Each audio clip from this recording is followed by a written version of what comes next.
Where's my liver? Go straight to the store and don't fool around, his mother said sternly as she handed over the money. Your father's boss is coming to dinner tonight.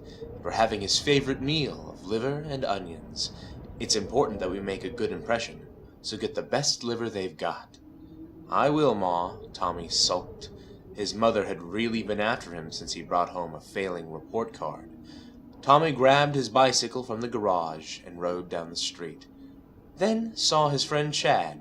Come on, Tommy, Chad yelled. The gang's playing baseball over at the park, and we need a pitcher. Immediately, all thoughts of his errand fled from Tommy's mind. The boys headed towards the park. Tommy pitched a no-hitter to win the game for his team.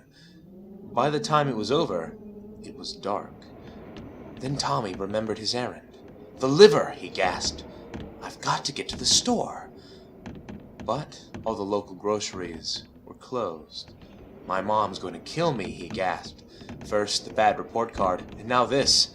He would be grounded for life. As he rode home past the cemetery, he got an idea.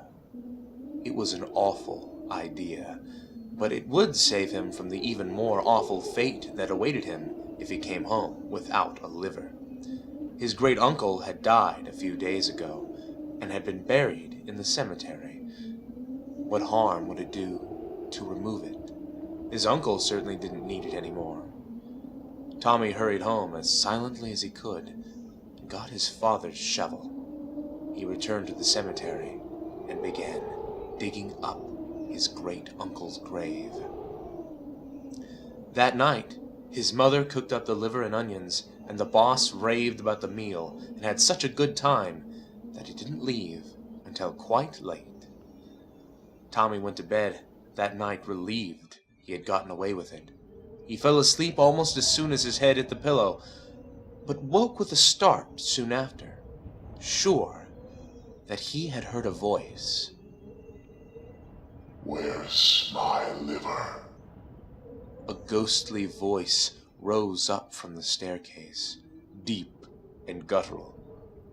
Tommy gasped in fear and flung himself under the covers as the thud of heavy footsteps reached the top of the stairs.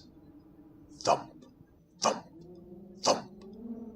The footsteps drew nearer until they reached Tommy's door.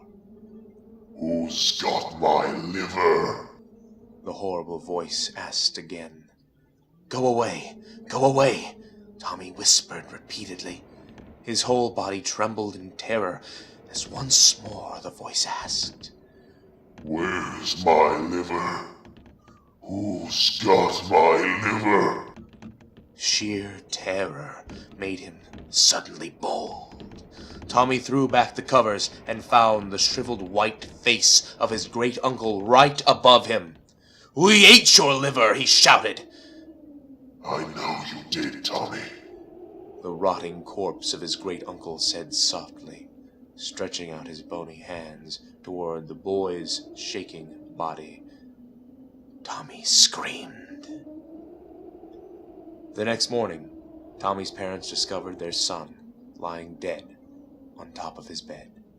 His liver had been ripped right out of his body, but the autopsy proved that the boy had already died of fright before his liver was removed.